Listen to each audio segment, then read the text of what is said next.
Student class 10 NCERT math chapter number 5 exercise 5.1 question number 4 which of the following are APs. इनमें से हमने बताना है कौन सी टर्म एपीज हैं।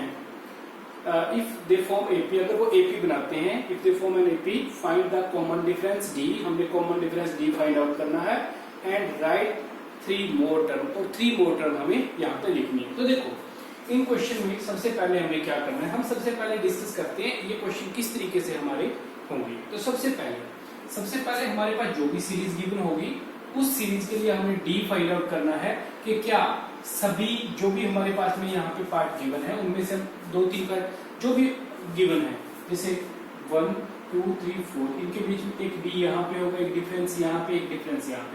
तो एटलीस्ट ये सारे के सारे हम यहाँ पे चेक करेंगे। अगर वो सेम आते हैं तो हमारे पास में एपी सीरीज बनेगी, अगर सेम नहीं आते तो एपी सीरीज नहीं बनेगी।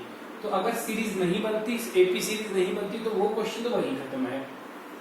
अगर डी की हमारे पास में कोई वैल्यू आ रही है, कॉमन डिफरेंस आ रहा है, तो उस केस में हमने क्या करना है, फिर उसके आगे फर्दर 3 मोर टर्म हमने फाइंड आउट करनी है। वो टर्म 3 से आगे कैसे आएंगी, जैसे 1 2 3 4, तो 4 के बाद में a5 a6 a7 और ये होता है a+5 है, तो यहाँ पे 4d, यानी कि a जो फर्स्ट टर्म होगी वो a होता है और कॉमन डिफरेंस हमारे पास यहाँ से निकलेगा, मल्टीप्लाई करके 4 से ये a5 आ जाएगा 5th टर्म, और इसी तरीके से a+5d 6th टर्म आ जाएगा और a+6d वो हमारे पास 7 टर्म आ जाएगी। नेक्स्ट 3 टर्म इस तरीके से निकल जाएंगे। तो सबसे पहले अब हम देखते हैं क्वेश्चंस को कि कौन कौन सी एपी बनती है और कौन सी नहीं एपी बनती।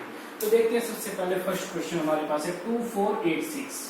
तो फर्स्ट ऑफ ऑल हम देख रहे हैं solution for question number part number 1 2 4 8 16। देखो वैसे सबसे पहले हमने क्या करना है, सबसे पहले हमने डी, देखो हम एक चीज करेंगे यहाँ पे, ये फर्स्ट पेयर के बीच में डिफरेंस है, ये सेकंड में, ये थर्ड में, तो हम इसको D1 D2 D3 मेंशन कर देते हैं। इज इक्वल टू ये क्या है A2 minus A1 A3 minus A2 A4 minus A3, और यहाँ पे आपके पास वैल्यू हो जाएगी A2 minus A1 4 minus 2 is equal to 2। यहाँ पे वैल्यू आपके पास होगी 8 माइनस A2 क्या है 4 है इज इक्वल टू 4। देखो आपको यहीं से पता लग गया 2 टर्म से ही, तो आपको ये भी जरूरत नहीं है कि थर्ड आपको करनी होगी, यहाँ पे रहने ही दो उसको। हम लिख सकते हैं यहाँ पे D is not equal to D1 D, ये आपस में इक्वल ही नहीं है, या हम ये कह सकते हैं D1 is not equal to D2, क्या है ये 2 डज नॉट इक्वल टू 4, ये इक्वल नहीं है। तो common difference not same, common difference D is not same for all, not an AP, not an AP, तो ये आपके पास में AP नहीं बनाता है, तो ये आपके पास में AP नहीं होगा। नेक्स्ट बात करते हैं इसके बाद में क्वेश्चन नंबर 2, पार्ट नंबर 2 हम चेक करें। तो पार्ट नंबर 2 के लिए हमारे पास यहाँ पे है 2 5/2 5/2 3 एंड 7/2, ये हमारे पास सीरीज गिवन है। तो देखते हैं इस सीरीज में से हमने क्या किया, उसी तरीके से D1 is equal to A2 minus A1 check किया, क्या वैल्यू आएगी 5/2 माइनस 5 5/2 माइनस 2 5/2 माइनस 2, तो 5/2 यानी कि 2.5 माइनस 2, ये ओनली आपके पास बचा हाफ वैल्यू। इसके बाद D2 यानी कि सेकंड पेयर के बीच का डिफरेंस 3 माइनस, डायरेक्ट लिख देते हैं हम यहाँ पे, वैसे तो यहाँ पे होगा A3 माइनस A2, और यहाँ पे आप लिखोगे 3 माइनस 5/2, ये भी माइनस होते 1/2 आ जाएगा।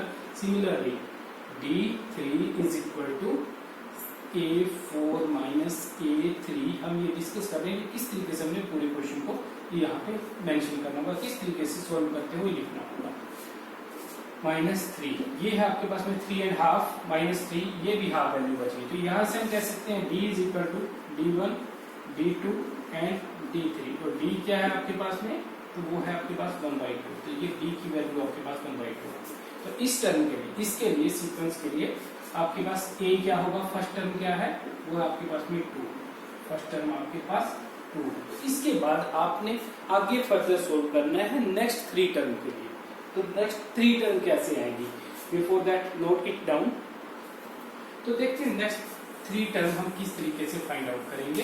a हमारे पास यहाँ पे वैल्यू है और d वैल्यू, तो उसके लिए आपके पास आगे क्या करना होगा, फिर next 3 terms, next 3 terms of, हम ये भी लिखेंगे यहाँ पे this form and AP, arithmetic progression form कर रहा है। तो उसकी नेक्स्ट टर्म क्या होंगी, next 3 terms of AP are, वो होंगी A, देखो 1 2 3 4, A5 A6 A7, A5 क्या होगा A प्लस 4D, ये होगा A प्लस 5D, ये होगा A प्लस 6D। तो देखते हैं A की वैल्यू 2 है, 2 प्लस 4D, D 4 इंटू में हाफ यानी कि 2 plus 2 4, next 2 plus 5D, 5 and half, 5 multiply half, 5 and half यानी कि 2 and half and 2 is equal to 4 and half, यानी कि 4 एंड हाफ, ये हो जाएगा आपके पास 9/2, 9/2। नेक्स्ट हो जाएगा 2 plus 6 into half 3 is equal to 5। तो ये आपके पास में नेक्स्ट 3 टर्म आ गई है। इस तरीके से हमने इन क्वेश्चन को कंप्लीट करना है। तो इसके बाद हम डिस्कस करते हैं क्वेश्चन नंबर 3। क्वेश्चन नंबर 3, अब यहां तक हमें पता लग गया किस तरीके से हमारे क्वेश्चन होंगे। सबसे पहले हमने कॉमन डिफरेंस फाइंड आउट करना है, सेम है कि नहीं। उसके बाद हमने, अगर सेम है तो हमारे पास AP सीरीज बनेगी। वो AP सीरीज बनने के बाद फिर हमने उसकी नेक्स्ट 3 टर्म फाइंड आउट करनी है। तो ये हमारे पास नहीं था AP सीरीज, और ये आपके पास में AP सीरीज था सेकंड पार्ट। अब देखते हैं इसके बाद में थर्ड पार्ट का हम डिस्कस करेंगे, हिंट ओनली करना आप लोगों ने खुद से है। हम हिंट देख लेते हैं किस तरीके से होगा। तो देखो सिंपल सी बात है, 1/2, 1.2 एंड 3.2। तो हमारे पास हो गया D1 is equal to -3.2 minus 1/2। तो हमने यहाँ से सब्ट्रैक्ट किया, तो हमारे पास में वैल्यू क्या आ जाएगी, हमारे पास हो जाएगा 3.2 माइनस 3.2 प्लस 1.2, यहाँ से वैल्यू आ गई 2.0 यानी कि 2। तो इसी तरीके से यहाँ से देखो 5.2 माइनस 3.2, यहाँ से भी करेंगे डिफरेंस, तो वो हमारे पास में D2 का जो डिफरेंस आएगा माइनस 3.2, ये डिफरेंस भी आपके पास 2.0 आएगा। और सिमिलरली नेक्स्ट जो डिफरेंस होगा -7.2 माइनस 5.2, ये डिफरेंस भी आपके पास 2.0 होगा। यस AP बनाएंगे, D is equal to 2.0, AP होगा यस फॉर्म एन AP, और उसके बाद में नेक्स्ट 3 टर्म आपने फाइंड आउट कर देनी है इसी तरीके से जैसे हमने अभी पहले किया था। इसके बाद में डिस्कस करते हैं क्वेश्चन नंबर 4। क्वेश्चन नंबर 4 में, पार्ट नंबर 4 में देखते हैं, देखो सिंपली है -10 और -4, सॉरी -6 -10, -10। तो ये आपके पास मिलेगा -6 plus 10 is equal to 4। Next -2 plus, ये आपके पास D1 हो गया, D2 प्लस 6, प्लस कैसे हुआ -6, ये भी 4 आ गया। इसी तरीके से ये वैल्यू को भी सब्ट्रैक्ट करेंगे, 2 -2, ये वैल्यू भी 4 आ रही है। तो ये भी आपके पास में क्या हो जाएगा, D इज इक्वल टू 3 और AP होगा, और उसके बाद में आप नेक्स्ट 3 टर्म भी इसकी फाइंड आउट कर दोगे। तो यहाँ तक तो सिंपल पार्ट है, अभी कोई दिक्कत नहीं है। नेक्स्ट पार्ट देखते थे, थोड़ा सा मुश्किल बना के दिया गया है। 3 प्लस √2, 3 प्लस 2 √2 एंड 3 प्लस 3 √2। तो देखते हैं क्या है क्वेश्चन में। देखो सबसे पहले हम फाइंड आउट करते हैं D1 इज इक्वल टू क्या होगा, A2 minus A1 which is equal to 3 plus √2 minus 3 से 3 कैंसिल, ये बचा आपके पास √2। इसके बाद D2 is equal to A3 minus A2, value है 3 plus under root 3 plus 2 under root 2 minus 3। अब माइनस है तो ब्रैकेट लगानी पड़ेगी हमें यहाँ पे, क्योंकि ये एक कंबाइंड टर्म है। तो इस तरीके से ये हो गया 3 plus 2 under root 2 minus 3 minus root, ये कैंसिल। यहाँ से ये 2 टाइम रूट 2 है, ये 1 टाइम है, तो हमारे पास बच जाएगा only root 2। Similarly D3 is equal to D3 हमारे पास होगा A4 माइनस A3, और A4 हमारे पास क्या है, यहाँ पे हम देखें A4 है 3 plus 3 root 2 minus 3 plus 2 root 2। हम सब्ट्रैक्ट करेंगे 3 plus 3 root 2 minus 3 minus 2 root 2, 3 से 3 कैंसिल, 3 टाइम रूट 2 है, ये 2 टाइम रूट 2 है, सब्ट्रैक्ट कर रहे हैं तो हमारे पास बन जाएगा रूट 2। तो यहाँ से हमारे पास common difference D is equal to, आप देख लो सेम है सभी में, तो रूट 2 आपके पास में कॉमन डिफरेंस हो गया। लिख देंगे आप common difference is equal to root 2। This community, this form an AP, ये एक AP बना रहा है, और AP बना रहा है तो इसका मतलब क्या है, अब हमने नेक्स्ट 3 टर्म फाइंड आउट करनी है। तो देखते हैं नेक्स्ट 3 टर्म किस तरीके से फाइंड आउट होंगे। तो सबसे पहले हमारे पास अब आएगी टर्म A5, 1 2 3 4, तो यानी कि A5, और A5 क्या होगा, A प्लस 4D। तो बिल्कुल सिंपल है, A की जगह पे वैल्यू रखी है 3 प्लस, आप लिख भी सकते हो यहाँ पे A इज इक्वल टू 3 भी मेंशन कर सकते हो, क्योंकि जरूरत हमें यहाँ पे पड़ेगी इसकी। तो A प्लस 4 इंटू D की वैल्यू क्या है, रूट 2, तो बिल्कुल आसान है, मल्टीप्लाई होगी, ये वैल्यू आ गई। A6 is equal to A plus 5D is equal to 3 plus 5 root 2, multiply हो गई। D बस वैल्यू पुट की हमने A की और D की। A7 is equal to A plus 6D which is equal to 3 plus 6 into root 2। तो ये आपके पास में नेक्स्ट 3 टर्म्स आ गई है, ये भी हमारे पास AP फॉर्म करता है। नेक्स्ट देखते हैं, next part number 6। Part number 6 में हमारे पास क्या है, ये टर्म्स है हमारे पास। तो डायरेक्ट हम यहाँ पे करते हैं वही मेथड जो जिस अकॉर्डिंग हम कर रहे हैं। D1 इज इक्वल टू क्या होगा, A2 minus A1, D2 is equal to A3 minus A2 and D4 is equal D3 is equal to A4 minus A3। ये ध्यान रखना होगा हमें, हम पहले ये सॉल्व करेंगे फिर ये सॉल्व करेंगे। अगर ये दोनों इक्वल नहीं आते हैं तो उस केस में हमें ये सॉल्व करने की जरूरत ही नहीं है। अगर दोनों इक्वल आते हैं तब हमने ये भी सॉल्व करना होगा। तो देखते हैं 0.22, देखो ये A1 हो गया, A2, A3, A4, तो हमारे पास A2 minus A1, 0.22 minus 0.2 which is equal to, देखो सब्ट्रैक्ट करके देखते हैं 0.22 एंड 0.2। तो ये इसका मतलब ये नहीं है कि हम इसको यहाँ पे, ये नहीं है कि 22 में से हमने 2 सब्ट्रैक्ट कर दिया, वो गलत हो जाएगा, क्योंकि डेसिमल के बाद में हम देखें तो डेसिमल के बाद में ये 2 यहाँ पर है, यहाँ पर, तो ये आपके पास 20 बनता है एक्चुअल में, तो ये हो जाएगा 0.0। तो ये आपके पास में सोल्व होकर यहाँ पे आएगा 0.0। इसके बाद में नेक्स्ट 0.222 माइनस 0.22, इसको सब्ट्रैक्ट करते हैं तो देखो पॉइंट के बाद में 0.222 है ये आपके पास, और ये है 0.22। सोल्व करेंगे यहाँ पे 0 हम ले सकते हैं, तो ये 0 और यहाँ से आपके पास ये वैल्यू आ गई है 2, यानी कि डिफरेंस आ रहा है, डिफरेंट, ये वैल्यू डिफरेंट है। तो यहाँ से हम देखेंगे ये दोनों वैल्यू आपस में सेम नहीं है, D1 not equal to D2, तो कॉमन डिफरेंस नॉट सेम। तो डिफरेंस जो है कॉमन डिफरेंस कह सकते हैं, कॉमन वैसे एक्चुअली में तब होता है जब हमारे पास वो सेम आ रहा है, तो हम कहेंगे D1 and D2 not equal, यानी कि कॉमन डिफरेंस आप जो निकालना चाह रहे थे, common difference D is not same. और लिखना है तो लिख सकते हैं, ये इतना भी बहुत है, तो उसके अकॉर्डिंग दिस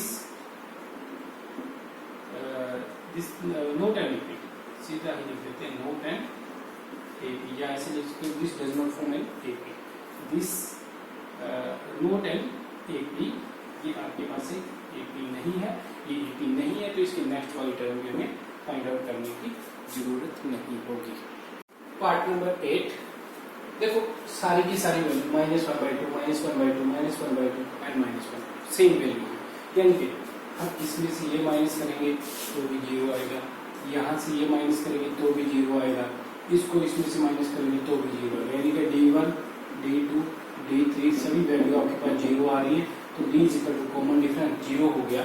फिर उसके बाद में जब हम नेक्स्ट टर्म फाइंड आउट करेंगे A5 A6 A7, first term क्या है -1/2, ठीक है, तो इसमें 0 ऐड करेंगे, ये भी 1/2 आएगा, नेक्स्ट भी -1/2 आएगा एंड नेक्स्ट भी -1/2 आएगा। तो सिंपल क्वेश्चन है, आप आराम से खुद कर सकते हो।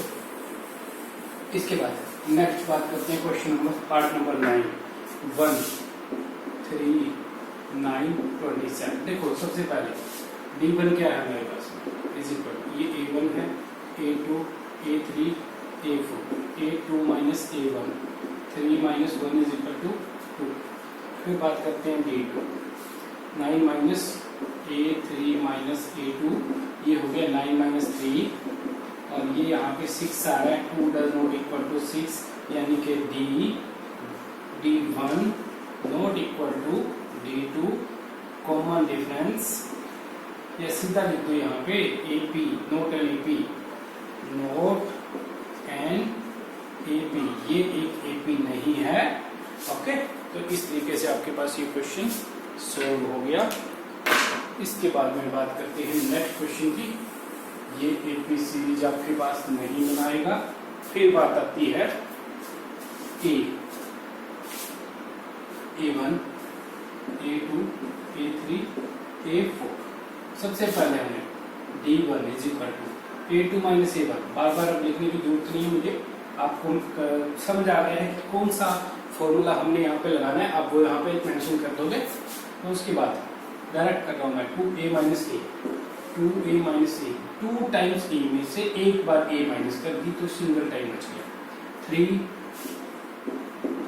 - 2A, 3A में से 2A माइनस किया, A बचा, सिमिलरली 4A - 3A, यहाँ पे भी A बचा, तो D3 = ये आ गया, D = A, तो कॉमन डिफरेंस A है हमारे पास, और A is also A, A1 या A is also A।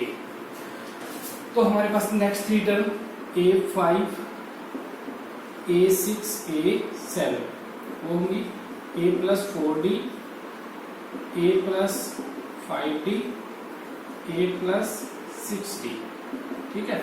A और D की वैल्यू क्या है, वो भी A है, प्लस 4A = 5A, इसी तरीके से ये हो जाएगा 6A और ये हो जाएगा 7A।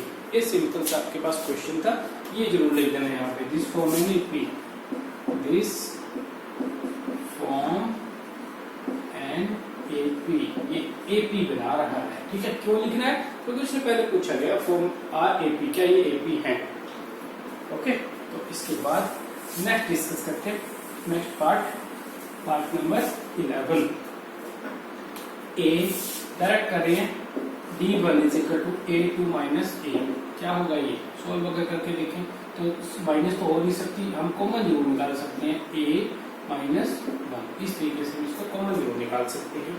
Next A2 = D2 = A3A³ - A², तो यहाँ से भी A² कॉमन निकल सकता है, अंदर बचा ये, फिर 3। देखो यहीं से देख लेते हैं पहले इन दोनों वैल्यू को, क्या ये दोनों वैल्यू इक्वल है, A - 1 के साथ हमारे पास A मल्टीप्लाई हो रहा है, यहाँ पे A² मल्टीप्लाई हो रहा है, कैसे इक्वल हो सकती है, नहीं इक्वल है, तो इसके अकॉर्डिंग आपके पास ये AP नहीं बनाता, यानी कि D1 does not equal to D2, D common difference is not same, common difference same नहीं है, सो नॉट एन AP, ये AP सीरीज नहीं है या AP अरिथमेटिक प्रोग्रेशन नहीं है। तो ये क्वेश्चन आपका यहीं पे खत्म। Next under root 2 a1 under root 2 a2 under root 8 a3। देखो वैसे डायरेक्टली एकदम से देखने पर क्वेश्चन लगता है कि ये एपी सीरीज नहीं है। क्यों? क्योंकि 2 8 का डिफरेंस 6 बनता है, इनका डिफरेंस 10 बनता है, इनका डिफरेंस कुछ और बनता है। इस तरीके से लग रहा है एपी सीरीज नहीं है, लेकिन हमें इसको सोल्व करके देखना होगा। पहले सोल्व करके थोड़ा सा सिंप्लीफाई किया इसको, एज इट इज लिखा। इसको क्या लिख सकते हैं? Root 8 can be written as root 2 and root 2। तो ये हमने बाहर निकाला, अंडर रूट 2 अंडर रूट 2 हो गया, 2 अंडर रूट 2। ठीक है। 18 क्या बन सकता है? 18 बन सकता है 3 3 9 इंटू 2, यानी कि यहाँ से रूट 3 को रूट के बाहर निकाल दिया, अंदर बचा 2, ये हो गया 3 इंटू रूट 2। तो 32 क्या होगा? ये होगा 2 इंटू 2 इंटू 2 इंटू 2 इंटू 2, यानी ये पेयर में से बाहर निकाल दो 2, यहाँ से भी एक और यहाँ पे बचा अंदर आपके पास 2, यानी कि 4 अंडर रूट 2। ये आपके पास में आ गई फोर्थ टर्म यहाँ से। अब नेक्स्ट आगे इसी तरीके से आपके पास ये टर्म चलती जा रही है। इसको चेक करते हैं हमने पेयर। देखो d1 is equal to 2 root 2 minus root 2 time root 2 में से 1 टाइम रूट 2 माइनस हो रहा है, तो 1 टाइम बच जाएगा। Similarly d2 is equal to 3 time root 2 minus 2 time root 2, ये भी 1 टाइम बचेगा। और इसी तरीके से d3 is equal to 4 time root 2 में से यहाँ पे आपके पास में 3 टाइम रूट 2 बच गया, और उसके अकॉर्डिंग आपके पास वैल्यू 4 टाइम रूट 2 में से 3 टाइम रूट 2 माइनस किया, 1 टाइम आपके पास बच गया। तो इसके अकॉर्डिंग हम कह सकते हैं d is equal to under root 2। ठीक है, तो ये होगा आपके पास form and AP, form and AP arithmetic progression बना रहा है। Next a5 a6 a7 find out करना है, a प्लस 4d। ठीक है, तो क्या होगा 4d, a क्या है आपके पास? Under root 2 plus 4d। d क्या वैल्यू आई है आपके पास? हम देखें यहाँ पे d भी आपके पास सेम वैल्यू आई है, तो हम करेंगे 4 इंटू रूट 2। देखो सिंपल सी क्या बात है, root 2 plus 4 time root 2 is equal to 5 time root 2 आपके पास हो गया। तो देखो वैसे कि हमारे पास क्या था, फर्स्ट टर्म थी 1 टाइम रूट 2, सेकंड टर्म थी 2 टाइम रूट 2, थर्ड टर्म थी 3 टाइम, फोर्थ टर्म थी 4 टाइम। तो इसी तरीके से आपने वैसे ऐसे करके दिखाना है, मैं डायरेक्ट लिख रहा हूँ। ये हमारे पास हो जाएगा 6 रूट 2, ये हो जाएगा 7 रूट 2। उसके बाद क्योंकि आपके पास यहाँ पे क्वेश्चन में इस तरीके से था गिवन, अंदर गिवन था सारा, तो आप उसी तरीके से लिख दो 5 इंटू 5, 5 इंटू 5 25, 25 इंटू 2, यानी कि नेक्स्ट टर्म होगी a5 is equal to under root 50, a6 is equal to 6 into 6 36, 36 into 2 72। Next a7 7 into 7 49, 49 into 2 98। ये आपके पास में नेक्स्ट 3 टर्म आ गई है। इस तरीके से आपने इसके सारे के सारे पार्ट करने हैं, जो बाकी पार्ट रहते हैं वो भी आप इसी तरीके से खुद कंप्लीट कर दोगे।